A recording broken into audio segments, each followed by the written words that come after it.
ಕೆರೆ ಕಾಣಿಸ್ತಾ ಇದೆ, ನೀರು ಕಾಣಿಸ್ತಾ ಇದೆ, ಹೌದಲ್ವಾ?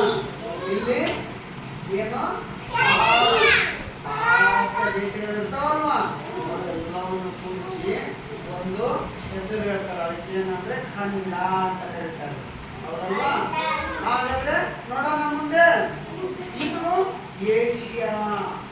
ಇದೇನು? ಎಲ್ಲಾ ಖಂಡಗಳಲ್ಲಿ ಏಷ್ಯಾ ಅತಿ ದೊಡ್ಡದು. ಈ ಖಂಡದಲ್ಲಿದೆ ಭಾರತ ದೇಶ. ಈ ದೇಶದಲ್ಲಿದೆ ಒಂದು ರಾಜ್ಯ. ಈ ರಾಜ್ಯದಲ್ಲಿದೆ ಒಂದು ನಗರ. ಈ ನಗರದಲ್ಲಿದೆ ಒಂದು ರಸ್ತೆ. ಈ ರಸ್ತೆಯಲ್ಲಿದೆ ಒಂದು ಮನೆ. ಆ ಮನೆ ಸಮೀರನ ಮನೆ, ಹೌದಲ್ವಾ?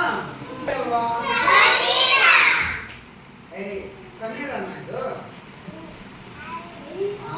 ಭೂಮಿ, ಹೌದಲ್ವಾ? ಭೂಮಿ ಕಾಣಿಸ್ತಾ ಇದೆ, ಭೂಮಿಗೆ ತಗೊಂಡಾಗಿ ಇದು ಭೂಮಿ. ಈ ಭೂಮಿ ಎಂಬ ಗ್ರಹದಲ್ಲಿ ತುಂಬಿದೆ ಜೀವರಾಶಿ. ಈ ಗ್ರಹದಲ್ಲಿದೆ ಏಷ್ಯಾ ಖಂಡ. ಈ ಖಂಡದಲ್ಲಿದೆ ಭಾರತ ದೇಶ.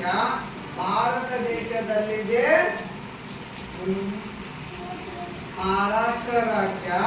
ಮಹಾರಾಷ್ಟ್ರ ರಾಜ್ಯದಲ್ಲಿದೆ ಮುಂಬೈ ನಗರ.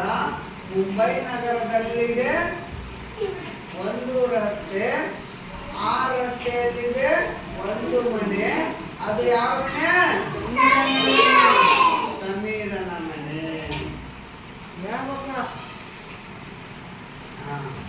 ನೋಡಿ, ಈ ತರ ಚಿಟ್ಟಿಗಳು ಕಾಣಿಸ್ತಾ ಇದಾವಲ್ವಾ ನಿಮ್ಗೆ? ಇದು ಸೌರವ್ಯೂಹ. ಈ ವ್ಯೂಹದಲ್ಲಿದೆ ಸೂರ್ಯ ಮತ್ತು ಗ್ರಹಗಳು. ಈ ವ್ಯೂಹದಲ್ಲಿ ಭೂಮಿ ಎಂಬ ಗ್ರಹ. ಈ ಗ್ರಹದಲ್ಲಿದೆ ಒಂದು ಖಂಡ. ಈ ಖಂಡದಲ್ಲಿದೆ ಒಂದು ದೇಶ. ಈ ದೇಶದಲ್ಲಿದೆ ಒಂದು ರಾಜ್ಯ. ಈ ರಾಜ್ಯದಲ್ಲಿದೆ ಒಂದು ನಗರ. ಈ ನಗರದಲ್ಲಿದೆ ಒಂದು ರಸ್ತೆ.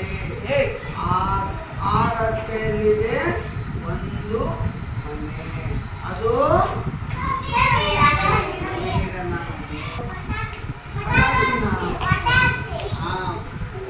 ಈ ತರ ವ್ಯಕ್ತಿ ಕಾಣಿಸ್ತಾ ಇರುತ್ತಲ್ವಾ ನಿಮ್ಗೆ?